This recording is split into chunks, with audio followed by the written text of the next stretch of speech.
اللهم صل علی محمد و آل محمد و عجل فرجهم. بله، همونطوری که خدمتتون عرض کردم با افتخار از امشب محضر استاد گرانقدر حجت الاسلام و المسلمین حاج آقای حاج ابوالقاسم دولابی عزیز هستیم که با اجازه شما من خدمتتون سلام و خیر مقدم عرض میکنم. آقا سلام، خیلی خوش آمدین. چقدر خوشحالم از زیارتتون. علیکم السلام و رحمت الله. بسم الله الرحمن الرحیم. من عرض سلام و ادب دارم محضر بینندگان عزیز و بنده هم خوشحالم از زیارت جناب. زنده باشید، محبت دارید.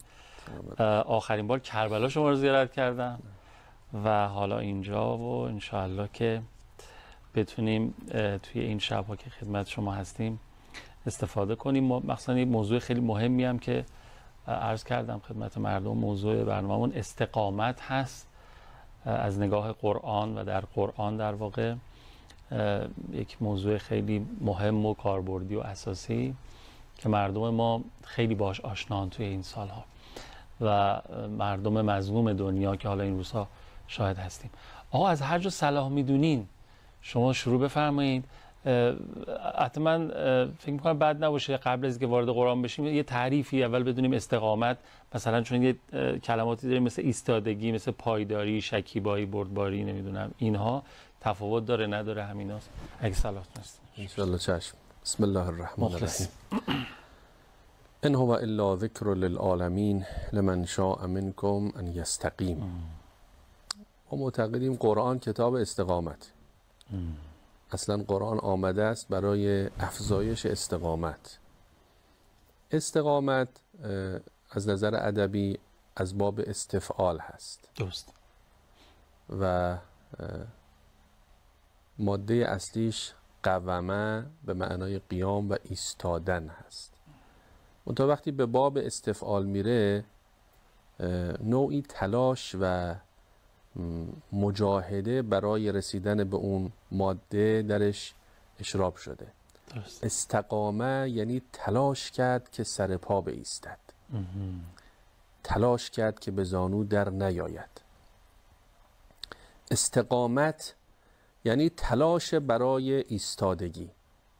استقامت یعنی تلاش برای مقاومت، تلاش برای عدم توقف، ادامه مسیر.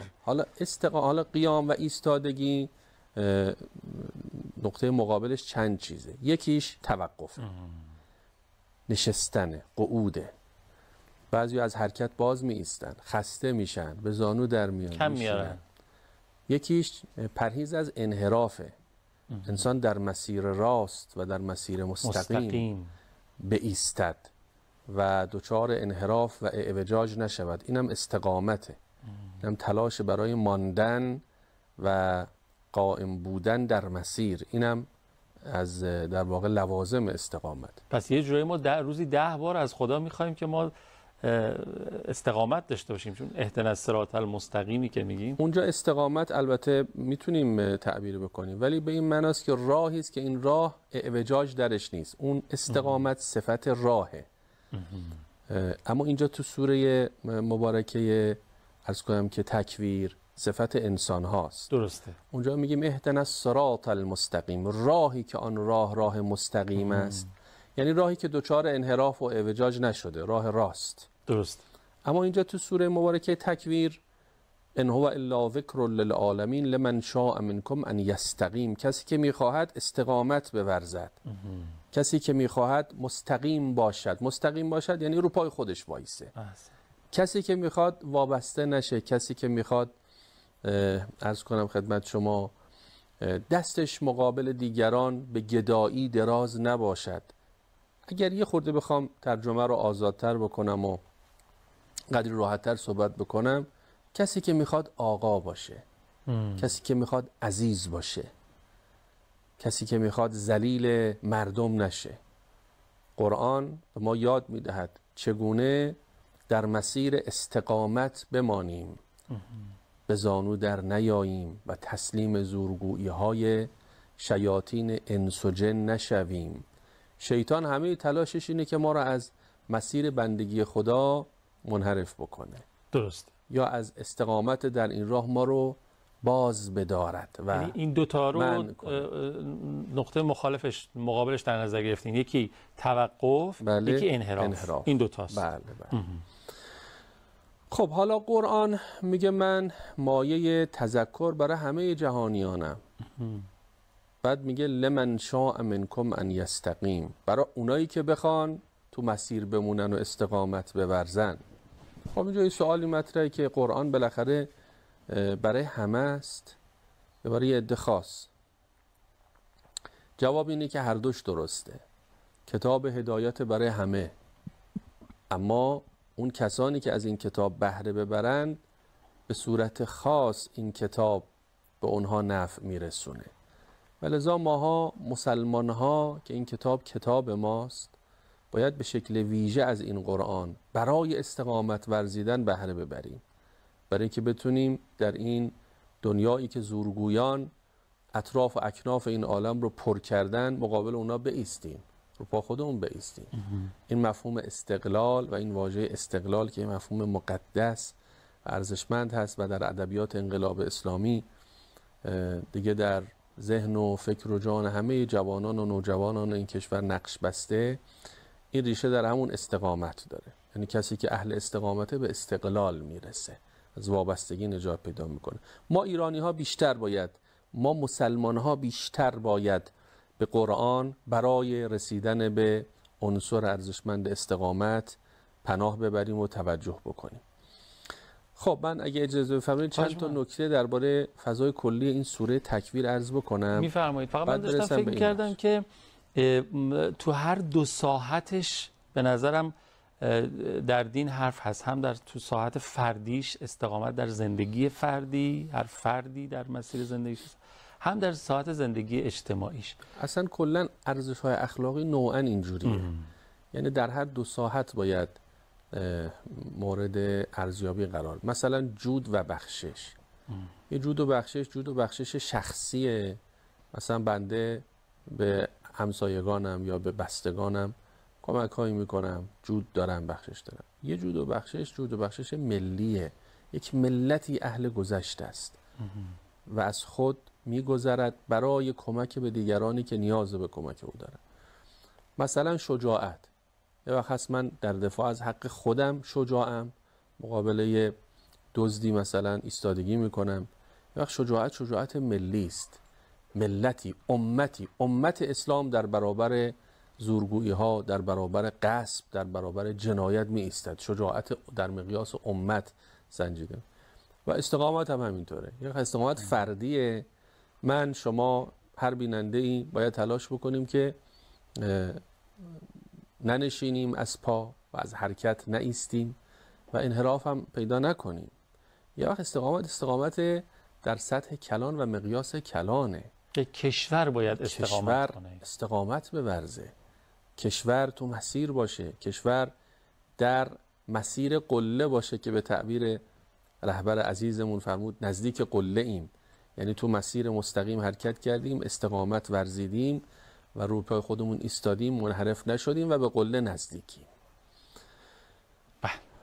سوره مبارکه تکویر که این آیه درش آمده از سور مهم قرآنه، از سور مکی قرآنه که خدای متعال برای اینکه به مسلمان ها قدرت استقامت ببخشه، اونم در شرایطی که مسلمان ها در سخت‌ترین شرایط به سر می بردن، شکنجه ها، تحریم ها، تهدیدها، محاصره اقتصادی، شعب ابی طالب و جنایت هایی که در حق این مسلمانان مظلوم به وقوع می پیوست که امروز هم ما البته پیش چشممون داریم یک صحنه از جنایت در حق مسلمان ها رو در غزه مشاهده میکنیم. این مسلمانان مظلوم غزه که با چه وضع فجیعی توسط این رژیم سفاک به خاک و خون کشیده میشن.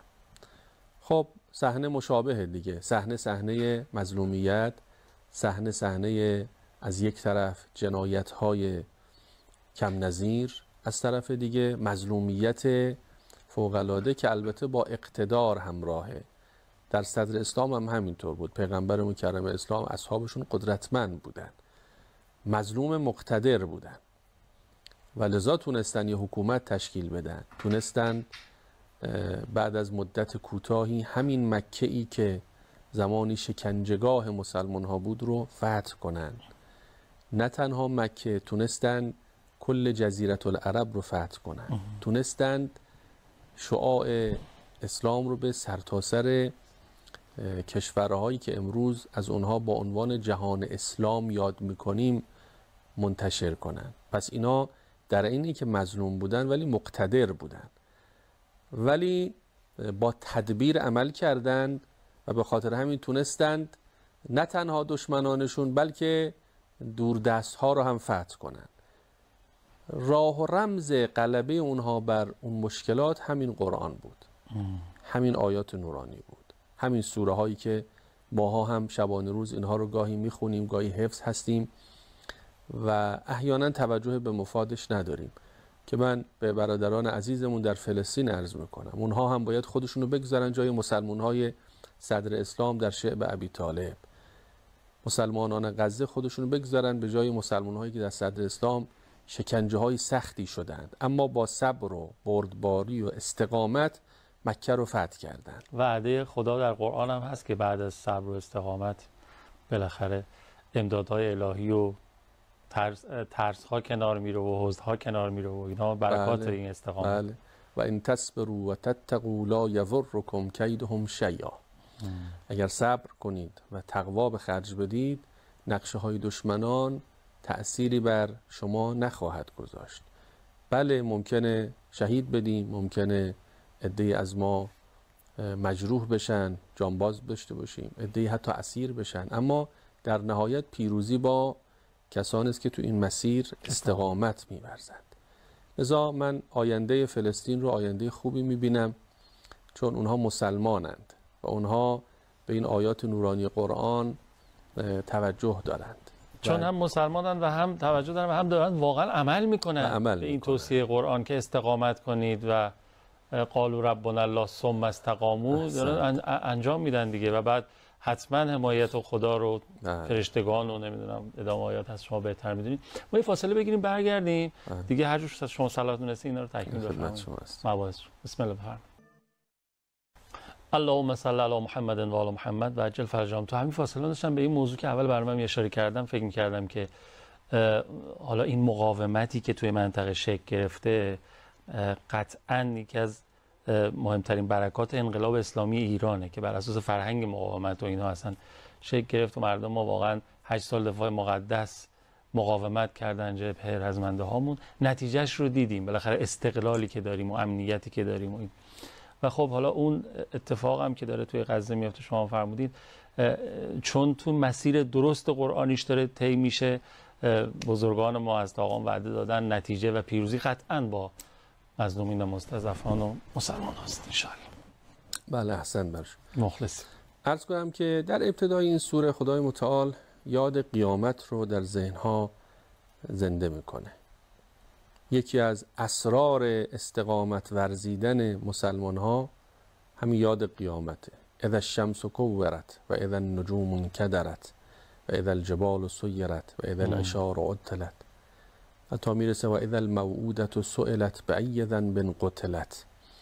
مردم بدونید به قول ماها همیشه در روی یک پاشنه نمیچرخه، این اوضاع عوض خواهد شد، عالم دیگری در پیشه، در اون عالم اتفاقاتی رخ میده، تک تک این مظلومیت ها اونجا مورد حساب و کتاب قرار میگیره. اگر یک دختر بچه مظلومی، کودک مظلومی کشته شد و مظلومانه مدفون شد زیر خاک، فردای قیامت خدای متعال در مورد او سوال میکند و اذا الموعودة سئلت بأی ذنب قتلت. به چه گناهی این کودک کشته شد؟ فردای قیامت سوال میشه به چه گناهی این کودک 6 ماهه 5 ماهه، حتی من دیدم تو تصاویر، ببخشید حالا بالاخره شرایطی است که آدم نمیتونه این صحنه ها رو نادیده بگیره. همینطوره. دیدم یه کودکی زیر بمباران کشته شده بود که تازه متولد شده بود و هنوز اسم براش تعیین نکرده بود و هنوز شناسنامه براش نگرفته بود.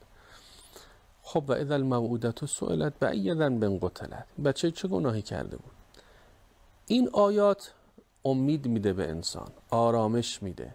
لذا مادری که بچهش زیر خروارها خاک مدفون شد و از دنیا رفت، یه آرامش خاطری داره که یه روزی میرسه دوباره بچه‌م به من برمیگرده و من دوباره این بچه رو در آغوش میگیرم و در اون روز خدای متعال به حساب این قاتل و این ظالم خواهد رسید. اون چیزی که به ما مسلمون ها قدرت ایستادگی میده، یکی از اصلی ترین عناصرش اعتقاد به معاده. چون اعتقاد به معاد داریم از شهادت نمی ترسیم. چون اعتقاد به قیامت داریم و اعتقاد به پاداش خداوند متعال داریم، برای شهادت حتی بسیاری از جوانان مؤمن بر یکدیگر سبقت میگیرن، چون شهادت رو اوج افتخار و سعادت میدونن. نابودی و نیستی و تمام شدن نمیبینن. این قرآن به ما یاد داده که ولا تحسبن الذین قتلوا فی سبیل الله امواتا بل احیاء عند ربهم یرزقون. لذا این کتاب کتابی است که اگر انسان باش انس گرفت میتونه به استقامت کامل برسه. تو این آیاتی که من اشاره کردم میفرماید فأین تذهبون، کجا دارید میرید؟ کجا میرید؟ اصلا بهتر از قرآن چی میتونید پیدا کنید؟ کدام درس اخلاقی زیباتر و اثرگذارتر از قرآن میتونید پیدا کنید؟ کدام متن اثرگذارتری از قرآن میتونید پیدا کنید؟ یه عزیزی میگفت در امریکا یه کسی سالهای قبل رفت در یک کتاب فروشی، گفت یه کتاب میخوام برای تربیت اخلاق. فروشنده نگاهی کرد به سر و وضع این آقا، دید انگار مسلمانه. گفت شما مسلمونی؟ گفت بله. گفت من از شما تعجب میکنم، شما مسلمون ها قرآن دارید، دنبال کتاب برای تربیت اخلاقی میگردید. چی بهتر از قرآن؟ قرآن از انسانهایی که گاهی به خاطر یه دونه عرض کنم که یه مقدار علفی که شتر اون قبیله آمده است در این قبیله خورده و جنگ در گرفته، کشت و کشتار شده و 40 سال با هم می جنگیدن، آدمایی ساخت که جونشون رو فدای همدیگه میکردن. قرآن معجزه میکنه، در این مدت کوتاهی میتونه اصلا یه انقلاب فرهنگی برپا کنه. قرآن میتونه از یه امت کوچک، امتی که به حسب ظاهر ضعیفه، زیر سخت‌ترین تهدیدها و تحریم‌ها هست، یک امت قدرتمند بسازه. امت اسلامی که امت قوی است، امتی که کسی نمیتونه در برابر این امت قد علم بکنه اگر به این کتاب پایبند باشه. لذا میگه فأین تذهبون، کجا میرید؟ ان هو الا ذکر للعالمین، این کتاب تنبه برای شما، لمن شاء منکم ان یستقیم. البته بعدش هم بلافاصله میگه و ما تشاءون الا ان یشاء الله رب العالمین. اینم بدونید همه کار دست خداست. اگر یه وقتی هم با این قرآن تونستید به جایی برسید، فکر نکنید خودتون بودید، چون تصور این که ما خودمون به پیروزی رسیدیم نقطه آغاز شکست شماست. در هر لحظه باید بدونید خودتون نیستید، خداست و این خداست که شما رو داره راهبری میکنه. در یه جمله میخوام عرض بکنم عقب نشینی از آموزه های وحیانی افیون ملت های مسلمان است. ملت های مسلمان اگر از این آموزه ها عقب نشینی کردند، روز به روز بدبختر، بیچاره‌تر، دچار قعود و درماندگی و رکود و عقب ماندگی میشن. و ما متاسفیم برای بعضی از کشورهای اسلامی، برای بعضی از حکام مزدور و خودفروخته کشورهای اسلامی که اسم خودشون گذاشتن مسلمان. اما شما میبینید در همین ماجرای غزه کمک به مسلمانان غزه که نمی کنند بماند، کمک به رژیم صهیونیستی می کنند. هواپیماهای خاصی که از پایگاه‌های نظامی امریکا در کشورهای اونها بلند میشه، میره مسلمانان غزه رو گاهی بمباران میکنه. موشکی رو که مثلا یک گروه مقاومت به سمت اسرائیل میزنه، بعضی از این کشورهای بظاهر اسلامی این موشک رو هوا منفجر میکنن که به صهیونیست‌ها نخوره و اصابت نکنه. این روحیه یعنی همین فرار از قرآن. قرآن میگه بایستید مقابل دشمنتون، نترسید، لا تخافوا ولا تحزنوا. بله، قرآن میفرماید که قاتلوهم یعذبهم الله بأیدیکم، خدا با دست شما اینها رو عذاب میکنه. بایستید نترسید. خدا میگه ولا ینصرن الله من ینصره، اگر بیاید به کمک خدا، خدا به کمک شما میاد. مشکل اون باور است دیگه. باور نیست. باور نیست. همین تعبیر قرآن فاین تذهبون، کجا دارید میرید؟ کجا بهتر از قرآن؟ چه کتابی بهتر از قرآن؟ حالا من اگه اجازه بفرمایید، این سربازای اسرائیلی یک دو تا کلیپ من ازش دیدم توی فضای مجازی، میگفتن بابا شما نمیدونید که برگشتن با یه حال روحی بد چیزی داره تعریف میکنه، میگه بابا اونجا ما با انسان نمی جنگیم، اینا روحن، یه دفعه ظاهر میشن یه دفعه پنهان میشن. اینو تو جنگ‌های قبلی هم از زبان سربازای صهیونیستی ما شنیده بودیم، جنگ 33 روزه و اینها. من یادم این قرآن خودم میفتم بابا وعده خداست، میگه کسی که استقامت کنه تتنزل علیهم الملائکه، یعنی ملائکه برش نازل میشن، امداد میکنن، کمک میکنن. ببینید حالا من یکی دو تا جمله از مقام معظم رهبری تقدیم بکنم که ایشون به اعتقاد من از همون کسانی است که در سایه توجه به این قرآن تونسته به این قدرت مقاومت در برابر مستکبران شرق و غرب و عالم برسه. این ایستادگی که رهبر عزیز ما داره و اگر میبینیم در عرض کنم که در همه جای کشور شما این روحیه استقامت رو دارید مشاهده میکنید، این سرریز روحیه استقامت رهبر عزیزمون هست که حقیقتا داره کشور رو رهبری میکند، حتی در همین ابعاد معنوی و اخلاقی.